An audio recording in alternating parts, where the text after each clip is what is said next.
Hi there, I'm Rebecca Weaver. I'm going to be covering section 4.3 today, Differentiation of Exponential Functions.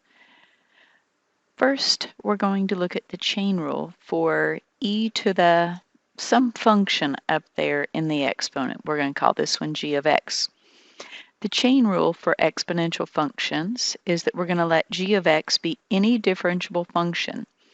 Then the derivative of e raised to that function g of x is just e to the g of x times the derivative of g.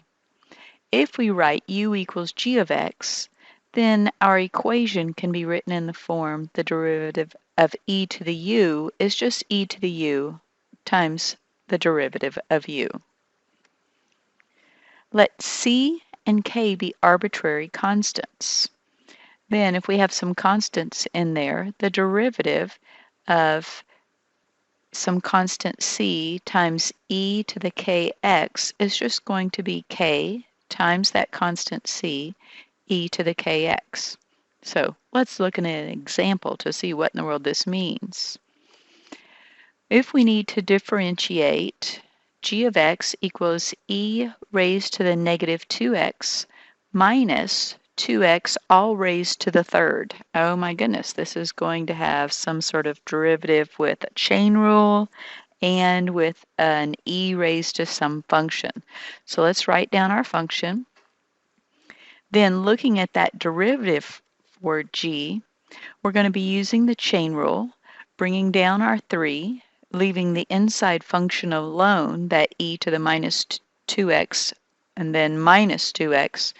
We're going to drop that power to 2, and then we're going to take the derivative of that inside function, e to the minus 2x, and then minus 2x.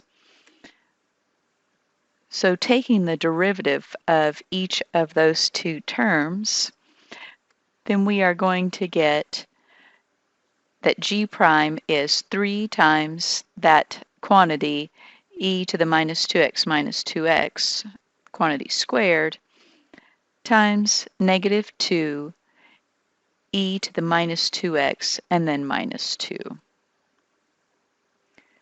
When we're working with differential equations, generally speaking, any equation expressing a relationship between a function y and one or more of its derivatives is called a differential equation. So if we let c and k be any constants and let y equal to c e to the kx, then y satisfies the equation y prime equals kx. Suppose that y equals f of x satisfies the differential equation, y prime equals k times y. Then y is an exponential function of the form y equals constant c times e to the kx, where c is our constant. Once again, let's go ahead and look at an example to see what all that really means.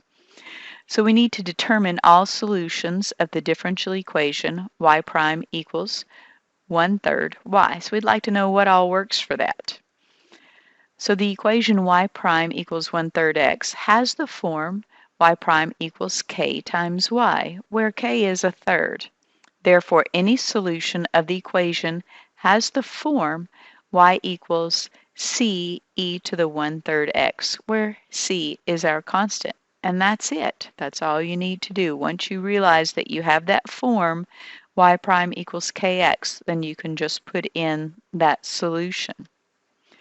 So if we need to determine all functions y equal f of x such that y prime equals 3y and f of 0 equals 1/2. So we notice that the equation has that form that we know, y prime equals ky, where k is 3. Therefore, we know what the solution is. F of x is some constant e to the 3x. Now, with that extra piece of information, that f of 0 equals 1/2, we can find what our constant c is. So, plugging that in, we're going to see that our f of x equals 1/2. Then we're going to plug in a 0 for x. And then we're going to find that our constant c equals that 1/2. That means we can plug this in, f of x equals 1/2, which was our c, e to the 3x. Now, we wouldn't be able to find that constant c without that piece of information that they also gave us. And that piece of information is called an initial value. And you see the title up here, Solving Differential Equations at Initial Values. F of 0 is an initial starting point or initial value. So let's summarize what we have. Functions of the form e to the kx. The properties of functions f of x equals e to the kx. In our figure 5 shows several graphs of functions, and that's in your textbook, of this type when k is a positive number. These curves y equals e to the kx, where k is positive, have several properties in common.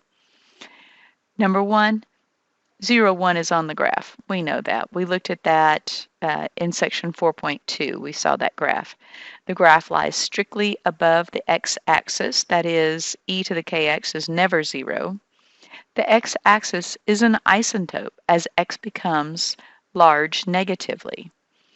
The graph is always increasing and concave up. Now, when k is negative, the graph of everything kind of flips. E to the kx is decreasing. So note the following properties of curves y equals e to the kx where k is negative. We still have 0, 1 on the graph. The graph is going to lie strictly above the x-axis still. And for this one, number 3, it changes. The x-axis is an isotope as x becomes large positively. And number 4 is also different. The graph is always decreasing and concave up. So if you go and look at those graphs in your textbook, you will see what we're talking about. Okay, so I went ahead and got that slide. I just couldn't help myself. So here we have our graphs of exponential functions, where this would be an example of where our k happened to be positive. And then if you'll look as we see these decreasing exponential functions, that's what we're talking about when k is negative.